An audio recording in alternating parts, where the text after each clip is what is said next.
thank you all for being here. The film has had a tremendous impact already in, the days that it's been out. I want to start first with you, Ryan. I want to ask you, I want you to tell me about some of the changes that, since Chadwick Boseman's passing, some of the decisions and changes you decided to make to the script that made it into what we see now.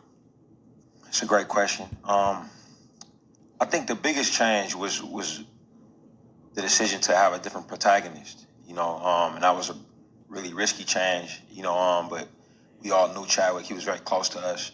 He and the character were very aligned for us creatively. So I think it was the best way for us to move forward. And then with that change, it actually opened up the opportunity for us to make a film about a mother and a daughter. And it became very clear to us that would be the relationship that would anchor the film. And that was like it was a brilliant opportunity for Joe Robert Cole, my co-writer, and myself, and all of my collaborators, Kevin Feige and Nate. And we got really excited about making a superhero movie that was about motherhood, about a mom and a daughter, a black mom and a black daughter. It was really a great solve for what we were going through. And can you talk about the research that went into bringing authenticity to Wakanda and to Talokan? I could talk about that for a long time. Yeah, it's exciting for me. I love to become a student in the craft of filmmaking. It allows us to do that so often. We worked with a lot of consultants in a similar way that we did on the first film. On this one, we went even deeper with African cultural consultants, but also we found a great Mesoamerican cultural consultant, a gentleman named Dr. Geraldo Aldana, who's out of San Diego and is very familiar with the region. He's an archaeologist, anthropologist, speaks the language. Helped us create the glyphs for the writing system. So it was really exciting, and I learned a great deal, and a lot of it fit right into the methodology that we were building, based on publishing. And when you talk about that mythology in the film, there's a undercurrent of imperialism and colonization that the film talks about. Can you expand on that? Absolutely. Even in publishing for a long time, Wakanda and T'Challa, these characters, they existed in conversation with colonization. We would talk about how Wakanda was the land that wasn't colonized in the scramble for Africa. And with the film, the first one and this one, we were allowed to tackle all that subject matter. And for this one, we wanted to open it up to another part of the world that also faced a similar fate, which is here in the Americas. And it was great to juxtapose those two fictional cultures that were based on real things, and it enabled us to have some really interesting conversations. And for Angela and Danai, I have a question for you. I'm wondering how you both found the balance between grieving someone who you were close to, who you lost, and moving forward and putting in the hard work, getting in the water and doing all of that on set. It's not very difficult in that we've both been doing it for a while at a certain level. The commitment is there, the commitment to the craft, to our director, and all of the amazing cast and crew and artisans who are behind this project. When we think of the production design, the costume design, the lighting design, the music design, it's all is such a high level. So we have to come in and do what it is that we do. And also, as you say, it was, difficult emotionally because we lost a bit of our North Star, but we've seen the star and how it shines and what it takes to shine. So there's nothing you can do but to do it. There's no excuses to be had but to show up every day with this one and for each other, and do whatever research we need to do for preparation, and then to open up our hearts and minds in the moment and let it flow, which happened with this one. What can I add to that? I would say in terms of the grieving that you mentioned, it was of course that was intense and a very real navigation we had to take. And each of us had our own way. Grief hits you differently. I know that for me, Chadwick left such an amazing example of an anchoring leader and a man of excellence and really generous leadership. He looked out for everybody. He wanted everyone to have their arc, to have their full actualization.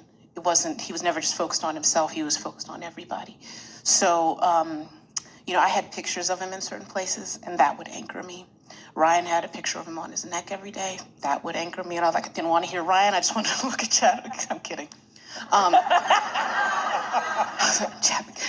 No, I'm kidding. I always wanted to hear Ryan. But, it was just kind of, there were things that we all did. Him having that around his neck was anchoring him. It was anchoring us. So there are ways that we had Jabari, who was a drummer, who Chadwick brought in the first movie and was always there, just drumming while we trained. Sometimes he was on set, sometimes Chadwick would drum. And they really beautifully, they brought him back. So he was with us throughout our time he's in the movie a little bit too, but he was with us throughout that time. And so the culture that Chadwick cultivated in that first movie was present. He was always with us when we trained in the second movie too. And I kind of needed that drum beat as I worked, because Chadwick created that atmosphere in the last one. Having his presence in my mind, in my heart, really was anchoring. And it made that example he set was, you give your all. You give, and now we know even more so how much he was giving. So much. And so there were no excuses. It was in his honor, and you give it your all and then some. And that's it. Thank you. And Mr. Feige, can you talk about the support that you lent to the production and the cast, and why it was important to sort of help anchor? I love that word. To sort of help anchor everything and bring it all together.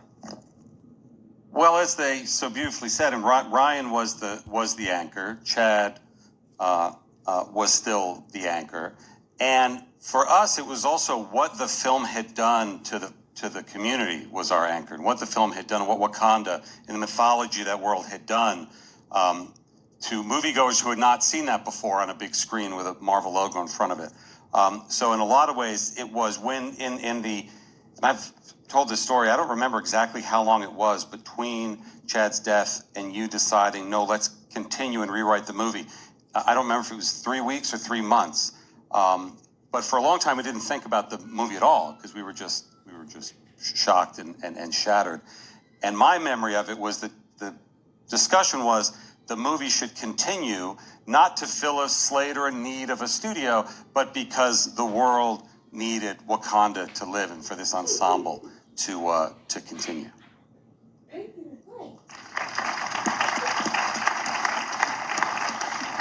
Now, Ruth E. Carter with the costumes and Hannah Beachler with the production design, they upped the ante even more in this film. What was it like to walk on set and see these beautiful set pieces and these beautiful costumes and sort of embody these characters once again? Absolutely just brought you like 50% of the distance, whatever the distance was, to put those costumes on, to go into her warehouse and see what she was thinking, not only for your character, but for all the other characters and this brand new world that we were creating. It was just absolutely mind-blowing. You don't know how she began to conceive all of this, but it was absolute genius. And I know because, how do you portray a queen? But when she dressed you, when she put in this regalia and the headpiece, and you have the mirror, and you look at yourself, you begin to move and to think, and everything, falls away. You begin to feel it. It's sort of, sort of, envelop it. And, so it was just amazing. And then with Hannah, she's just a petite thing. And lovely as can be, and to see these worlds that she creates on these stages where Namor is actually coming up out of the water and flying toward you, and you have an animatronic elephant moving into the water. I mean, there's nothing to imagine. You know, a lot of times it's CG or it's a little tennis ball, you know, follow it or something on a stick. No, they are so generous. Thank you, Kevin, for allowing them to be generous. But it was just, it's wonderful. The world was created for you. And it just helps so much in the playing of it, especially to return to the throne room and to see the Dora. It makes you so proud in the moment, and so regal and so powerful. You just have a sense of it. So, yeah, it takes you. I remember when we went into the UN room, though. That was the first And I looked week. at Angela, and the only word that came to my head was gobsmacked. I mean, it was just, I was gobsmacked. Never mind the shoulders. I was like, can I just not stand next to her? I need blocking to be rethought today. But just, I mean, the stunningness of all of it, like just, and I was looking at it, there was a picture online of that outfit. Just, it's incredible. The intricate work that goes into these, It was and then of course it just layer upon you know, layer, there's and then she would add a stunning cage and a model to put it in, but I mean to put it on. But I mean, my God, that's the only word I had that day. I was she helped me with that one because that was the first day. That was the first week. was the first it's like, day we shot. we about to do this now.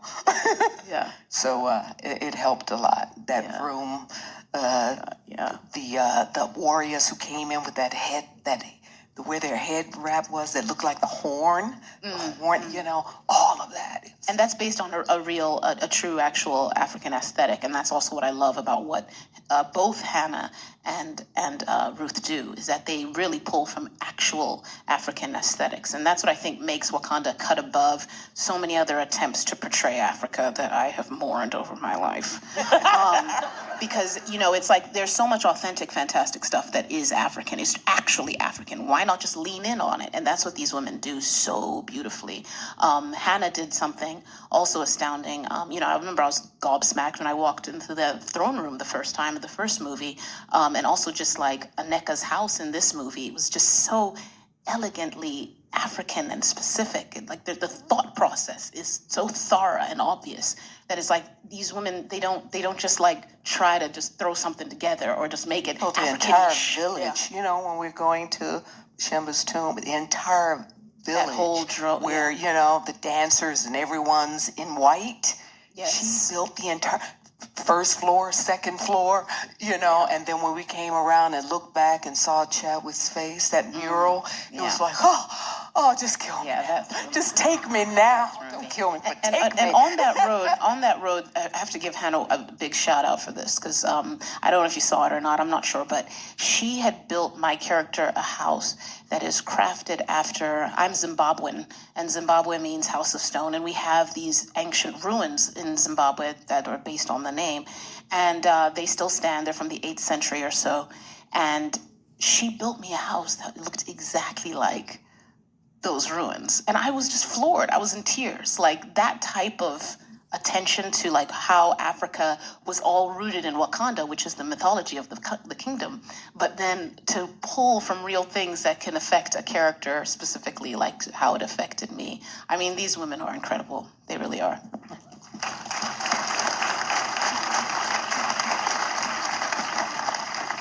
Ruth and Hannah, definitely, they thinking in the year 3000, because like a lot of the stuff that they do is amazing. And I want everybody to put your hands together for Angela Bassett, Danai Gurira, Kevin Feige, and Ryan Coogler. Thank you all so much. Thank you. Thank you.